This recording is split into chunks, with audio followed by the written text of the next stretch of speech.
410호장 주나이를 나타나는 신에 찬양하도록 하겠습니다. 주 나에게 미 내가 편함이시네. 밤 깊고 비바람 불어쳐도 아버지께서 날 지켜주시니 거기서 편안히 쉬리로다. 주 나에게 미 평안하다. 그 사랑 끈을 잡니요. 주 나에게 미 내 쉬는 영혼 영원히 거기서 살리.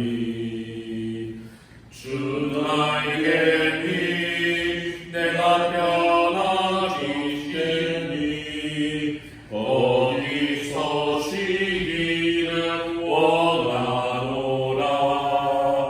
세상이 나를 위롭지 못하나 거기서 평화를 누리노라.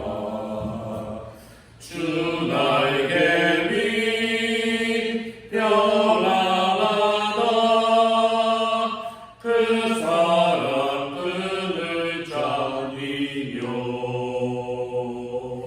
주 나에게 미 내 쉬는 영혼 영원히 거기서 살리. 주 나에게 미 참된 기쁨이 있네. 고달픈 세상 길 가는 동안 나 거기 숨어 돌보심을 받고 영원한 안식을 얻으리라. 주 나에게 미 평안하다. 그 사랑 끈을 잡니요. 주 나에게 미 내 쉬는 영혼 영원히 거기서 살리. 아멘. 우리가 주님 안에 있을 때 참 평안히 오늘 주 있습니다. 기도하고 우리 요한복음 개론 시작하도록 하겠습니다.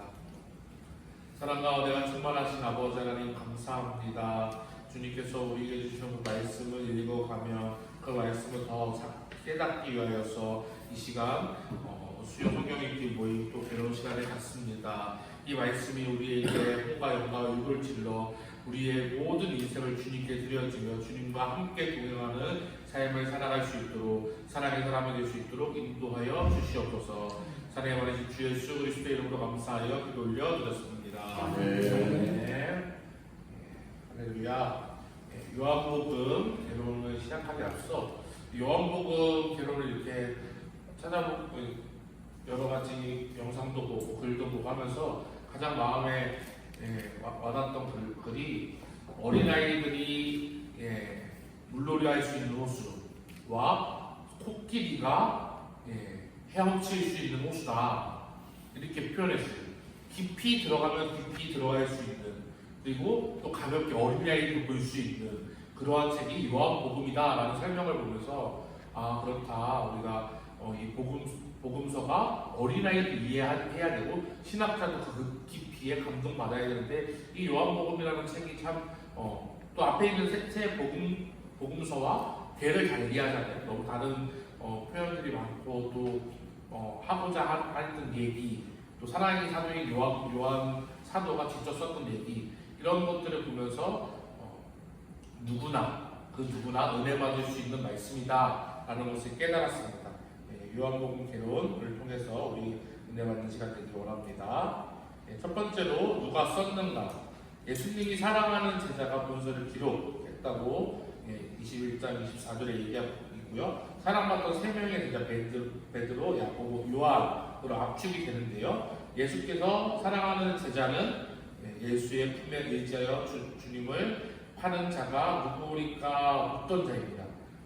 13장 23절에서 24절을 읽어드리면 예수의 제자들 하나 곧 그가 사랑하시는 자가 예수의 품에 의지하여 누웠는지라. 시몬 베드로가 머리짓을 하여 말하되 말씀하신 자가 누구인지 말하라 하니, 또 베드로가 돌이켜 예수께서 사랑하시는 그 제자가 따르는 것을 보니 그는 만찬석에서 예수의 품에 의지하여 주님을 파는 자가 누구니까 묻던 자라 라고 이야기하고 있어요. 이 대목을 볼 때 베드로는 예수님께서 사랑하시는 제자, 요한의 저자가 아니라고 볼 수 있고요. 기록 연대를 보면 또 야고보는 일찍 가장 먼저 순교를 했기 때문에 저작 연대와 맞지 않음을 볼 수 있습니다. 그리고 요한복음의 스타일이 요한 1, 2, 3서와 비슷한 것으로 보아서 세베대의 아들 사도 요한으로 추정을 하는 것이 정론이고, 요한 사도가 요한복음을 썼다라고 볼 수 있습니다. 그럼 사도 요한은 누구인가? 요한의 이름의 뜻은 요한은 은혜로우시다라는 뜻을 가지고 있어요. 부친 세베대, 모친 살로메, 그리고 형제 야고보를 가졌고요. 예수께서 보아덕의 유대의 아들이라고 별명 우리 제자말에서 다 배웠죠. 그렇게 불렀습니다. 영접하지 않은 사마리아인들을 불로 치라고 하는 그런 다혈질의 사람이었어요. 그리고 예수 이름으로 기적을 행하는 외인을 정죄하고 주님 나라에서 높은 자리를 달라고 간청했고요. 또 예수님의 특별한 사랑을 받은 12 제자 중 한 사람이고, 예수님의 순환시 예수님을 따랐던 제자입니다. 예수님의 체혈을 지켜보고 도미티안 형제의 바켓이 반모섬에 유배된 것을 계시록에 나타내고 있습니다. 요한복음, 요한소식, 요한계시록의 저자고 12사도 중 최장수 에베소에서 말년을 보낸 것으로 알려집니다. 그래서 요한은 살아있는 순교자다라고 얘기할 정도로 그 황제가 싫어하고 가두고 어떤 글들에 의하면은 죽이려고 해도 죽지 않고 그래갖고 가뒀다고 해요. 사약을 먹어도 죽지 않고 그래갖고 살아있는 사도라라고 이렇게 죽지 않은 순교자다, 살아있는 순교자다라고 불리고 있습니다. 예수님과 사도 요한, 예수를 따르는 사람 500여 형제, 그리고 예수님 승천 후 모인 공동체 120명이 들어가고, 예수님이 파송시킨 70인 제자, 그리고 12사도 중에 1위, 예수님의 핵심 제자인 3인 중에 1명, 그리고 예수께서 사랑하시던 제자, 자신의 요한복음에서 쭉 이렇게 사랑하는 제자로 자신을 표현하고 있고요. 다락방에서 그리스도의 품에 앉았고 예수님의 모친을 어머니로 섬기라고 부탁을 받았습니다. 그리고 예수님의 최대 계명이 사랑의 사도 역할을 수행하는 것으로 예수님과 사도 요한의 관계성을 보여줄 수 있어요. 그리고 도미티아누스의 박해를 받았던 사도입니다. 황제 숭배를 강조했고 베스파시우스의 아들로서 형 티노스 이후에 즉위를 했는데, 황제가 신들의 신이라고 선포하여 황제 숭배를 강요했어요. 그리고 유대인들에게 예루살렘 성전세를 황제에게 바치라고 명령했습니다. 이제 그러나 종교적 박해까지, 로마가 종교적 박해를 안 하고 종교에는 유한 모습을 보여주다가 도미티아누스가 이렇게 즉위하면서 종교의 박해가 이루어지고 유대인도 기독교인도 둘 다 박해를 받는 것을 보일 수 있어요. AD 90년도 96개 박해로 수많은 기독교인들이 순교했어요. 기독교인들의 발간을 혐의로 탄압했고, 유대교도 황제 숭배를 거부했기 때문에 함께 탄압을 받았습니다. 기독교인들은 로마를 떠나가거나 지하를 운동했고 카타콤의 비밀 집회를 시도했어요. 폴라비우스 클레멘스 황제의 인적 아내와 멘스와 아내가 함께 처형당하는 걸 볼 수 있습니다. 그 역사적 시대에. 사도 요한은 반모섬에 유배되는 걸로 볼 수 있어요. 그래서 이때 요한이 요한복음을 쓸 시절의 배경인 거예요.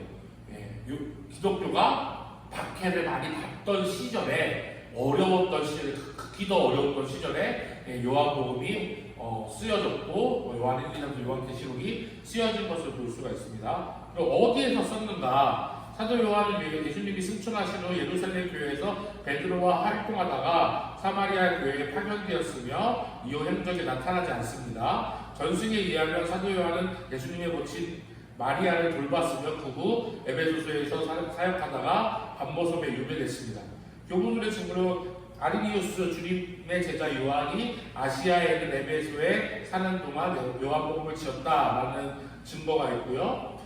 에베소 감독 포리클라테스는 증인이자 교사시며 주님의 품에 의지했으며 제사장에 관해 쓴 요한이 에베소에 묻혔다고 얘기하고 있습니다.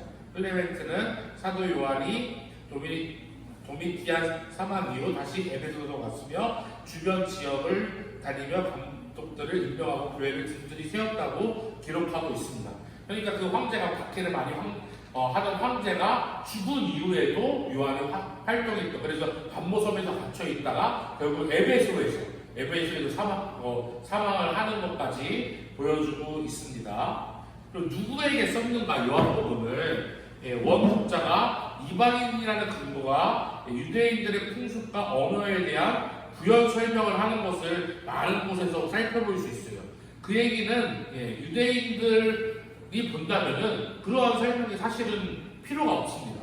그러나 이제 디아스포라라든지 아니면 에베소 교회 같이 이제 이방인들이라든지 그러한 유대의 풍습을 모르는 사람들을 위해서 설명하기 위해서 글을 많이 썼다는 것을 볼 때 원독자가 이방인이라고 볼 수가 있고요. 원독자가 유대인이라는 근거는 또 모세의 율법, 안식일에 대한 가르침에 대해서 또 언급하는 걸로 봐서 유대인이라는 근거도 있어요.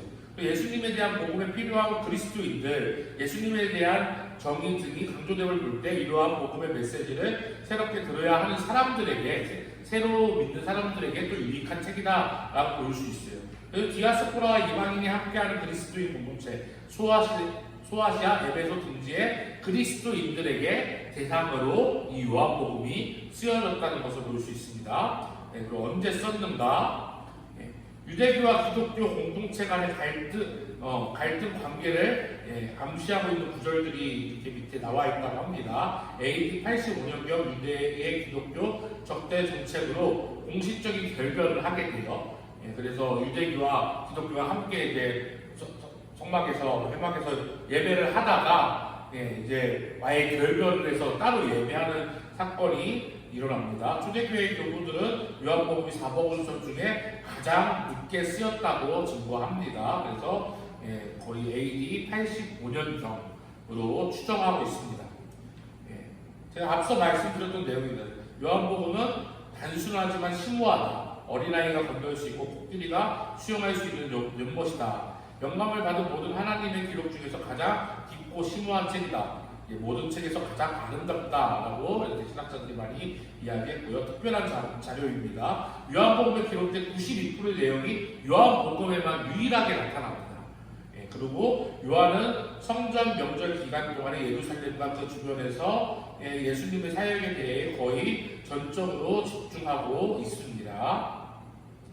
7가지 표적이 나타나는데요. 물을 포도주로 바꾸심, 왕의 신하의 아들을 고치심, 38년인 병자를 고치시고 5,000명을 먹이시고 바다 위를 걸으시고 날 때부터 맹인된 사람들을 고치시고 죽은 나사로를 살린 7가지 표적이 있고요. 그리고 7분의 나는 뭐뭐이다 라고 얘기하는 예수님의 말씀, 나는 생명의 떡이다, 나는 생명의 빛이다, 나는 양의 물이다, 나는 선한 목자다, 나는 부활이요 생명이다, 나는 길이요 진리요 생명이다, 나는 포도나무이다 하는 이 단체로 예수님께서 직접 말씀하시는 것을 나는 뭐뭐이다 라고 설명하는 요한의 그런 특징이 나타나는 것을 볼 수가 있습니다.